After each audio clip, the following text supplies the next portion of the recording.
مرحبا بكم في مقال لسمير كرم يخص القمة العربية الفاشلة. ليس غريبا أن نقول بأن مؤتمر قمة الجزائر كان مؤتمرا لناصر بوريطة وزير خارجية المغرب بلا منازع، فإذا استثنينا مواسير الصرف الصحي للإعلام الجزائري فكل وسائل الإعلام الدولية والجهوية كان لا يمر يوم بدون أن تذكر نشاط الدبلوماسي المغربي ناصر بوريطة وزير خارجية المغرب. وكعادة كبرنات الجزائر حكام الجزائر يحاولون دائما تغطية الشمس بالغربال، ومن أهم اختصاصات كبرنات الجزائر هي قلب الحقائق ونشر الأكاذيب والتخاريف. أولا، العمامرة يدعي أن ملك المغرب ضيع فرصة لم شمل العرب في قمة الجزائر، علما أن القمة فشلت قبل أن تبتدئ. يدعي العمامرة أن ملك المغرب ضيع على المؤتمر العربي تحقيق هدف شعار لم شمل بعدم حضوره لهذا المؤتمر المنعقد في الجزائر. ويضيف العمامرة في مقابلة له مع قناة العربية أن اجتماع وزراء خارجية العرب قد ساده التعبير عن الرأي بحرية كما سادته المودة وروح الاحترام المتبادل. والله إن كبرنة الجزائر يضعون الجزائر في مواقف مخزية تدعو في البداية للسخرية والاحتقان، لكنها بعد ذلك تثير الشفقة والحزن على شعب المليون ونصف شهيد. أتصور أن لعنات المشاهدين والقراء والسامعين كانت تتهاطل عليه بغزارة وهو يتفوه بهذه الكلمات المحنطة، لأنه يكذب كما يتنفس. ومما يزيده لعنة على اللعنات أنه اعترف أن الجزائر وجزائر الأحرار بريئة منه كانت إلى حدود عشية الاثنين تنتظر حضور ملك المغرب، لكنه حينما اعتذر في آخر لحظة فهو يتحمل مسؤولية عدم تحقيق هدف القمة وهو الشعار الأجوف لم الشمل. عميان البصيرة هم الذين كانوا يطلبون لنجاح هذا المؤتمر الفضيحة في فاتح نوفمبر 2022 وهو فاشل قبل أن يبدأ. لماذا الفشل كان وسيكون نتيجة حتمية لهذا المؤتمر الفضيحة؟ الجواب هو أن مؤتمر قمة العرب في الجزائر كان يحمل في أحشائه بذور الفشل الذريع، وهو ما استشفه بعض قادة الدول العربية وأعلنوا عن اعتذارهم حتى قبل بداية أشغال الموظفين والوزراء الذين يهيئون لأشغال هذا المؤتمر. ويمكن أن نذكر عوامل الفشل التي كانت تعتمل داخل أحشاء حكام الجزائر عسكر ومدنيين، والتي تجعل نتائج هذه القمة فاشلة 100%. إصرار حكام الجزائر على عدم التزحزح قيد أنملة عن مواقفها العدوانية الوقحة ضد المملكة المغربية.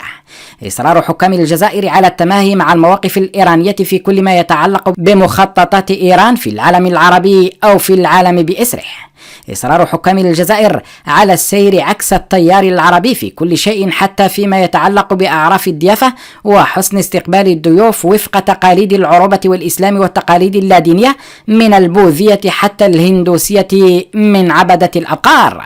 إصرار حكام الجزائر على أن هذه القمة أصحابها هم كبرنة الجزائر وليس الجامعة العربية، وهذا الجهل عادي جدا لدى مجموعة من حلوف العسكر الذي لا تفرق بين الدبابة والذباب، أي هم عسكر يعتبرون كل الأراضي الجزائرية عبارة عن ثكنة من يدخل إليها فهو تحت صباطهم. اعتقدوا ولا زالوا يعتقدون أنهم يستضيفون عربا في ديارهم سيتحكمون في حركاتهم وسكناتهم وفيما يجب أن يقولوا، أي سيتعاملون مع هؤلاء العرب داخل الجزائر مثل ما يتعاملون مع شعب بومدين الحلوف. وأن ممثل كبرنات الجزائر بصفته رئيس الجلسة في هذا المؤتمر عبارة عن كابران يعطي الكلمة لمن أراد ويحرم من أراد من التعبير عن رأيه في اجتماع عام للوزراء العرب في قمة عربية تنظمها جزائر العسكر وليست الجامعة العربية، لأن ممثل الكابرانات في هذا المؤتمر اعتاد أن لا يقف أحد في وجهه ليقول له لا كائنا من كان. إنهم قوم يعتبرون أنفسهم هم مركز الكون وما دونهم عدم، والحقيقة التي يعرفها العالم أن العسكر الحاكم في الجزائر عبارة عن همج ينهب ويسرق خيرات شعب الجزائر طيلة 60 سنة. إصرار كبرنات الجزائر على تهميش الجامعة العربية التي هي صاحبة المؤتمر وهي المشرفة على قممه أينما تم تنظيمها، وما على الوزراء ورؤساء الدول إلا مناقشة ما جاء في جدول أعمال المؤتمر الذي لا يسمح بتاتا للدولة المضيفة أن تفرض قضية لم يتفق عليها وزراء الخارجية لتقديمها لرؤسائهم، بل وحتى القضايا التي اتفق وزراء الخارجية على ضمها في جدول الأعمال الذي سيناقشه الرؤساء فهي قابلة للمراجعة والمزيد من التحاور حولها بل وتشطيبها من جدول الأعمال إن لم تجد توافقا عليها. ثانيا، تجربة المغرب العالية في تنظيم اللقاءات الدولية وليس الإقليمية أو الجهوية، مثلا كوب 22 الدولي في 2016. إن المغرب يتوفر على أكبر وأجود مقومات البنية التحتية لاستقبال أكبر المؤتمرات الدولية وليس الإقليمية أو الجهوية، مطارات عصرية في جميع المدن الكبرى، شبكة الطرقات الحريرية التي تغطي البلاد كلها بشهادة فيديوهات هشام عبود، موانئ تضاهي أعرق الموانئ في العالم وعلى واجهتين البحر المتوسط والمحيط الأطلسي، محطات القطارات التي شهد بجودتها العالمية كثير من الجزائريين المقيمين في المغرب أو الذين زاروه، سلسلة الفنادق الدولية العالمية التي خطط لها المغرب وأنجزها طيلة 67 سنة في إطار تطوير السياحة كرافد أساسي من الروافد المالية عالية القيمة والتي هي في تطور متزايد، عدد لا يحصى من قصور المؤتمرات الفخمة المنتشرة في أكبر مدن المملكة المغربية وليس قاعات المؤتمرات كما في بعض الدول التي تتبجح بأنها تقيم مؤتمرات ناجحة. والفهم يفهم، في المغرب قصور للمؤتمرات وليس قاعات أو خيم من الثوب كما كان في قمة واكشوط في يوليوز 2016. ولأن المغرب يمتلك كل هذه المقومات العالية الجودة، قررت الأمم المتحدة وهي من هي تقرر تنظيم كوب 22 للمناخ في مراكش المغربي عام 2016. الأمم المتحدة ليست هي جامعة الدول العربية طبعا قيمة وما تضمه من عدد الدول، لقد شارك في قمة كوب 22 بمراكش 197 دولة، وحضره عدد كبير من رؤساء الدول إلى جانب نحو 30,000 شخص، بينهم 8,000 من ممثلي المجتمع المدني و1500 صحفي. كما حضر القمة منظمات دولية وإقليمية ومؤسسات وشركات عالمية، ونظمت في هذه القمة المناخية الدولية جلسات نقاش، بالإضافة إلى أنشطة مختلفة ركزت معظمها على إبراز أهمية مواجهة التغيرات المناخية. فأي دولة عربية إفريقية تستطيع تنظيم مثل هذا المؤتمر الدولي في حين حارت جزائر الكابرانات في تنظيم شبه لقاء إقليمي، واضطرب سلوك مجانين حكام الجزائر وهم ينتظرون تنظيم لقاء يبدو قياسيا بمؤتمر دولي مثل قمة كوب 22 في مراكش، مجرد حفلة صغيرة بالنسبة للمملكة المغربية. ثالثا، الدور الحاسم لتحركات ناصر بوريطة داخل المؤتمر وفي لقاءاته بباقي وزراء الخارجية العرب.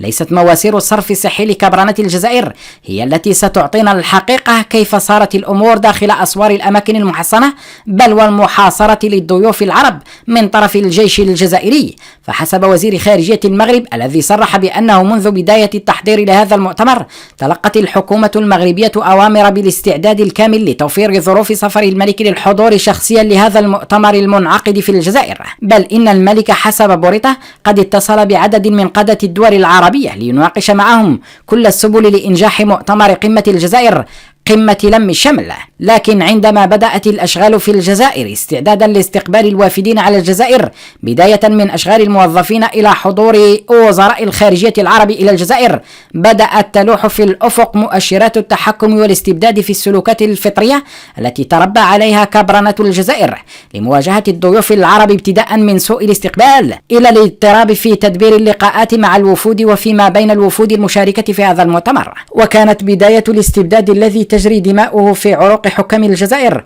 هو طرد الوفد الصحفي المغربي الكبير الذي كان سيغطي حضور ملك المغرب بالجزائر. وكانت هذه رسالة واضحة من كبرنة الجزائر لملك المغرب بأنهم يخافون من حضوره الذي سيزيد عورة حكام الجزائر تعرية. وكان من المؤكد أن ملك المغرب سيخطف الأنظار جزائريا وعربيا ودوليا. وقد جمعت المخابرات المغربية معلومات وافية عن الفخ الذي كانت مافيا الجنرالات الجزائريين قد أعدوه للملك، فلو حضر ملك المغرب للجزائر فالكابرانات كانوا قد أعدوا له حفلة بهدلة ممنهجة. والدليل البسيط والواضح على ذلك أنه على مستوى وزراء الخارجية العرب كان من المنتظر مثلا أن الذي سيخطف الأضواء في هذا المؤتمر هو وزير خارجية الجزائر رمطان العمامرة بصفته صاحب العرس العربي السياسي، فإذا بالذي خطف أضواء الصحافة في مؤتمر قمة الجزائر العربي هو ناصر بوريطة وزير خارجية المغرب. ومعلوم أنه قد انتشرت فيديوهات توثق العدد الكثير جدا للصحفيين الذين كانوا يتحلقون حول ناصر بوريطة وتهميش رمضان العمامرة الذي كان يطوف وحيدا في ردهات قاعة المؤتمر شريدا وكأنه شبح. بل حينما لبى ناصر بوريطة دعوة اللقاء الذي نظمه معه برنامج الحدث في قناة العربية، سارع العمامرة في مساء نفس اليوم إلى فرض نفسه على معد برنامج الحدث بنفس القناة، مما اضطرت قناة العربية أن تسمح لطاقم الحدث أن يستضيف العمامرة اتقاء لشر حيوانات مجنونة تحكم الجزائر. بطبيعة الحال هناك في المغرب ملك يتابع تطور الأحداث ويلتقط الإشارات ويفك رموز الشفرات، وبناء على ذلك تنبه الملك وحاشيته لما تخطط له العصابة الحاكمة في الجزائر في حالة ما لو حضر ملك المغرب إلى الجزائر. لقد كان المخطط هو إقامة حفلة ممنهجة، وقد لاحظ المهتمون بمثل هذه اللقاءات من الصحفيين أو السياسيين أن ظاهرة استخفاف الكبرانات بالوفود العربية مهيمنة على مجريات المؤتمر منذ بدايته إلى نهايته. سنوافيكم بالجزء الثاني من هذه المقالة في فيديو آخر. شكرا لكم.